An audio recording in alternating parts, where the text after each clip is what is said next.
हाय, मैं हूँ Farah Khan, choreographer, director and Bollywood lover. जब हम हिंदी सिनेमा की आइकॉनिक जोड़ीज़ की बात करते हैं तो मतलब mostly we talk about hero heroine की जोड़ीज़। आइकॉनिक जोड़ीज़ like Dilip Kumar Madhubala, Raj Kapoor Nargis, Dharmendra Hema Malini, Shahrukh Kajol, sorry Salman. But for me, I think the most iconic and successful जोड़ी of Hindi cinema has been those two writers जिन्होंने सबसे कामयाब फिल्में लिखी, जो फिल्मों के स्टार्स से बड़े सुपरस्टार्स थे और आज जो हमारे साथ हैं, the original angry young men, Salim and Javed.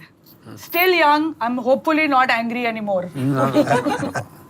So Salim uncle, I want to start with you. आपको पता है कि वो पहला कौन सा मोमेंट था when you met Javed uncle? I was working in a film, सरहदी लुटेरा। सरहदी लुटेरा। हाँ, एसएम सागर प्रोड्यूस कर रहे थे। वहाँ मेरी मुलाकात। नहीं, आप हीरो थे उस फिल्म के? हाँ, उस फिल्म का मैं हीरो था। ओहो। और आप जावेद अंकल? मुझे बहुत क्लियरली याद है। सलीम साहब से मेरी पहली मुलाकात जो है वो एसएम सागर जो कि मलाड में रहते उनके घर में हुई थी। ये आए हुए थे, ड्राइंग रूम बैठे थे, मैं एसएम सागर के घर में ही रहता था और उनके डायलॉग भी लिखता था, थोड़े बच्चे भी खिलाता था और कभी कभी सब्जी भी ले आता था। तो मैं जब बाहर निकला, रियली यही था, तो जब मैं बाहर निकला तो ये बैठे हुए थे, इनको जाहिर में पहचान गया, इसलिए मैंने प्रोफेसर वगैरह में अपने कॉलेज डेज में देखा था, तो वहाँ मेरा तारुफ हुआ पहली बार। I clearly remember that. उसके बाद तो जाहिर है हम फिल्म में साथ थे।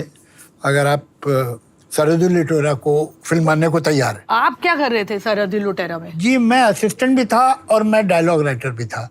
और पैसे के लिए आदमी सब कुछ करता है, तो क्योंकि मुझे पूरे 100 रुपए मिलते थे तो मैं खूब करता था। वाओ। तो how did you all decide कि आप लोग एक जोड़ी बनाएंगे? नहीं, ऐसा हमने कभी नहीं, आपका तो हीरो का करियर वाज माइंड ब्लोइंग, मेरी माँ ने डिस्ट्रॉय कर ही दिया था। तो व्हेन डिड यू डिसाइड कि आप अभी राइटर बनेंगे? देखिए, इंडिविजुअली हम दोनों राइटर्स थे। सलीम साहब ने कहानी लिखी थी जो अल्टीमेटली ब्रिज ने खरीदी, इतनी खूबसूरत कहानी थी, उसका उन्होंने सत्यानाश कर दिया। एक आदमी की कहानी 2 भाई कर दी, उसमें भाई नहीं थे, वो मतलब बेसिक चेंज खराब कर दिया उन्होंने। मैंने इनके साथ जब डायलॉग लिखे और थोड़े फिर ब्रिज के साथ भी यकीन में लिखे, तो मैंने कसम खा ली कि मैं राइटर नहीं बनूंगा। राइटर नहीं बनूंगा। अरे परेशान कर देते लोग, ये तो लगाओ, यहाँ वो लगाओ, यहाँ के क्यों लगाया है, वहाँ क्यों कर दिया, ये तो he was the only man in the world who insisted कि ये गलती करना मत, you are a writer, you should become a writer। उसको कोई हमें अंदाजा नहीं था हम पार्टनर होने वाले। वो हुआ क्या कि टचवुड दोनों ही बेरोजगार थे। तो वहाँ मुझे एक दोस्त के घर में रहने को मिल गया जो इनके घर से पास था, तो अब उसने रहने को कर दिया था, बाकी जिम्मेदारियां तो मेरी नहीं ली थी ना। तो इनके घर जाने का क्या 2 फायदे, तो इनसे मुलाकात हो जाती है और रात का खाना अच्छा मिल जाता था। तो ये चक्कर में हम लोग अक्सर मिलने लगे थे।